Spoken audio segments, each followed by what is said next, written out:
Friends, आज की हमारी कहानी है शादी का असली गहना। माँ, तू चिंता क्यों करती हो? समय आने पर सब कुछ हो जाएगा। और हाँ, इतना कंजूस मत बनो। इतने गहने क्यों ले रही हो? मुझे नहीं पसंद है। मैं उन गहनों को अपने पूरे शरीर पर लाद कर और चोर के डर से घूमना, मुझे यह सब नहीं पसंद है। तुम्हारा जमाना गया, अब अपनी आंखें खोलो और अपने सामने की दुनिया को देखो। यह कितनी खूबसूरत है। माँ, मस्त रहो और अपने जीवन को एंजॉय करो। माँ, पूरी दुनिया तुम्हें और पापा को घुमाऊंगी। सारी खुशियाँ आपके चरणों में लाकर रखूंगी। उसके बाद ही मैं शादी करूंगी। मैं एक बेटी हूँ तो क्या हुआ, मेरी भी जिम्मेदारियाँ हैं। अब मुझे सिर्फ अपने कैरियर पर ध्यान देने दीजिए।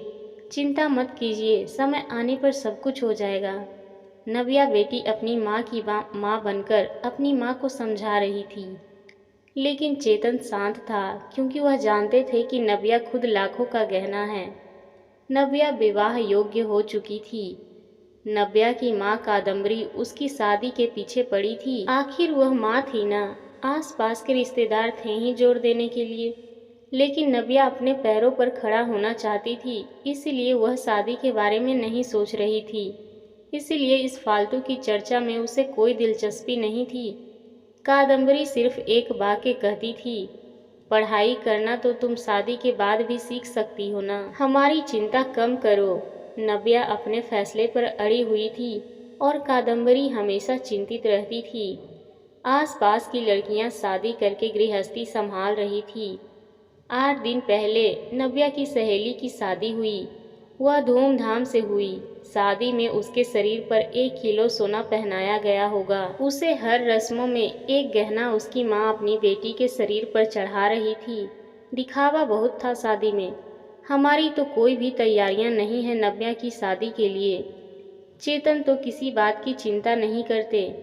उसे याद आया, नव्या जब इस दुनिया में आई तब कादम्बरी के ससुर चेतन को बोले, चेतन लड़की हुई है रे बाबा, अब दहेज की तैयारी में लग जाओ। कादम्बरी को बहुत बुरा लगा सुनकर। पिता बनने की बधाई देना तो दूर, दहेज की बात करने लग गए। लेकिन चेतन इतने खुश थे कि मेरी संतान के रूप में पहली ही बेटी हुई। वह उसका लाड़ प्यार करने में मगन रहता था। वह उत्सुकता से नई नई चीज़ें नव्या के लिए ले आता। मूल रूप से नव्या बहुत बुद्धिमान और तेज तर्रार थी। वह उत्सुकता से नई नई चीज़ें सीखने के लिए इच्छुक थी। नव्या धीरे धीरे अच्छे संस्कारों में बढ़ती जा रही थी। शिक्षा के क्षेत्र में वह हमेशा अव्वल रही। नव्या ने मेरिट को कभी नहीं छोड़ा। सूटकेस विभिन्न योग्यता प्रमाण पत्र और ट्रॉफियों से भरा हुआ था। चेतन बोलता था, बस नव्या का सपना साकार करना है, इसलिए फिर उसकी शादी के लिए बचत वगैरह वह करता नहीं था। चेतन कादम्बरी को कहता था कि उसकी शानदार सफलता ही उसका सबसे कीमती गहना है। सब कुछ अच्छा होगा, चिंता मत करो। पर कादम्बरी की एक ही रट लगाती, थोड़े पैसे बचाने चाहिए, लड़की की शादी करनी है तो फिर 4 गहने तो देने पड़ेंगे नव्या को। गले में सिर्फ डिप्लोमा सर्टिफिकेट और ट्रॉफी ही लेकर खड़ी रहेगी मंडप में। एक कादम्बरी, शांत शांत, अपना ब्लड प्रेशर मत बढ़ाओ। मैं हूं ना, फिर शांत हो जाओ। चेतन कादम्बरी को समझा रहा था। चेतन की शांत धुन सुनकर कादम्बरी की अंदर की माँ जाग गई। वह गुस्से में चेतन को बुरा भला बोल देती थी। चेतन तब भी शांति से सब कुछ सुनता था। कादम्बरी बोली, अब मुझे ही कुछ करना होगा। नव्या के पापा तो कुछ नहीं करेंगे। कल उम्र ज़्यादा बढ़ गई तो शादी के बाजार में कोई शिक्षा को नहीं पूछेगा। रहा सवाल गहनों का, एक भी छोटा बड़ा हाँ बनाकर नहीं रखा। सोना सस्ता हो जाने पर बहुत बार बोलती थी, बना कर रखो, लेकिन इसके पिता ने मेरी एक ना सुनी। सेविंग भी नहीं है, हमेशा उसके शिक्षा पर खर्चा करते थे। क्या बोलते थे, हमेशा शिक्षा एक अनमोल गहना है और इसकी कीमत बाजार में बढ़ती रहेगी, कभी सस्ता नहीं होगा। और रहा सवाल सोने के गहनों का, तो वह जब शादी होगी तब देखेंगे। चेतन का यह जवाब तय था। अंत में कादम्बरी ने उसे अपने गहने देने का फैसला किया। मेरे पिता ने कन्यादान में मुझे दिए थे, टोकरी जितना भर तो नहीं, लेकिन कटोरी भर जरूर दिया है। मैं अब कहाँ पहनने वाली हूँ वह गहने। ये चिंता उसने खुद को समझाकर आकर दूर की। जैसे जैसे दिन बीतते गए, नव्या ने अपने स्मार्टनेस से पोस्ट ग्रेजुएशन किया। उसने पीएचडी करने का इरादा किया और उतने में सोने पर सुहागा अचानक उसे माइक्रोसॉफ्ट द्वारा सिलेक्ट कर लिया गया, जो पिछले साल के प्लेसमेंट के लिए आया था। एक बड़ा पैकेज उसके हाथ में रखा गया और गुड पोस्ट द्वारा और कई सुविधाओं पोस्टिंग के साथ अमेरिका में पेश किया गया। चारों उंगलियां घी में, साथ में पीएचडी भी कर सकती थी क्योंकि कंपनी ने उसे बोनस दिया था। नव्या अपॉइंटमेंट लेटर लेकर भागकर घर पर आई। जब तक दरवाज़ा नहीं खुला तब तक नव्या ने डोरबेल से अपना हाथ नहीं हटाया।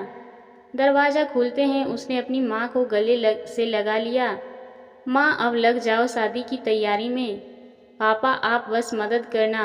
हाँ, यूएस जाना होगा ना मुझे। और अपॉइंटमेंट लेटर नव्या ने पापा के हाथ में रख दिया। चेतन ने वह लेटर जोर से पढ़ा। बाप रे नव्या, सच में यह अनमोल गहना अब शादी के बाजार में चमक उठेगा। ऐसा बोलकर कादम्बरी भगवान के सामने शक्कर रखी। कोटि कोटि धन्यवाद आपका भगवान जी। ऐसा बोलकर भगवान को हाथ जोड़कर नमस्कार किया। अब यह बड़ा गहना और अन्य छोटे बड़े सर्टिफिकेट के आभूषण नव्या के व्यक्तित्व पर अवश्य ही अच्छे लगेंगे। कादम्बरी, फिर बताओ सोना लेने कब जाना है? चेतन ने उसे टोंट मारा। इसमें कोई संदेह नहीं है कि उसकी शादी में उसके गुणों के आधार पर अर्जित अमूल्य गहना निश्चित रूप से उसके सौंदर्य बढ़ाएगा चेतन जी, और वह मेधावी पदक और बड़ी बड़ी ट्रॉफी या अन्य पद्म भूषण दुल्हन की शोभा और बढ़ाएंगे। यह हीरा हमारे मानस के जीवन में बिल्कुल फिट बैठता है। चलेगा ना आपको? दरवाजे पर शर्मा फैमिली खड़ी थी। अच्छा रिश्ता नव्या के लिए चलकर आया था। उनका मानस भी एक अनमोल रत्न था, सुंदर, सफल, प्रसिद्ध। अगर एक असली मोती को अपनी असली गुणवत्ता और तेज बनाए रखना है तो संदूक में बंद रहकर समुद्र के तल में चुप रहकर रहना पड़ता है, तभी मोती की कीमत बढ़ती है। आया क्या समझ में चेतन जी?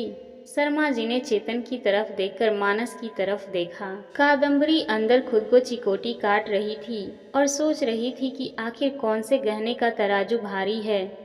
आखिर शिक्षा एक अनमोल गहना है, उसे चोर से डर नहीं लगता है और उसे पहनने और तिजोरी में बंद करने की आवश्यकता भी नहीं है। दोस्तों, शादी का असली गहना उसका शिक्षा है, ना कि सोने चांदी। इस बात से आप कहाँ तक सहमत हैं? और इस कहानी पर आपकी क्या राय है, हमें कमेंट करके ज़रूर बताएं। अगर आपको कहानी पसंद आई हो तो लाइक करें और जितना ज़्यादा हो सके इस कहानी को शेयर करें ताकि समाज को एक नई दिशा और एक नई सोच मिल सके। अगर आपको कहानी सुनना पसंद है या आप हमारे चैनल पर नए हैं तो सब्सक्राइब जरूर करें ताकि आपको इस तरह की नई नई कहानियाँ रोज़ मिलती रहें। कहानी सुनने के लिए आपका बहुत बहुत धन्यवाद।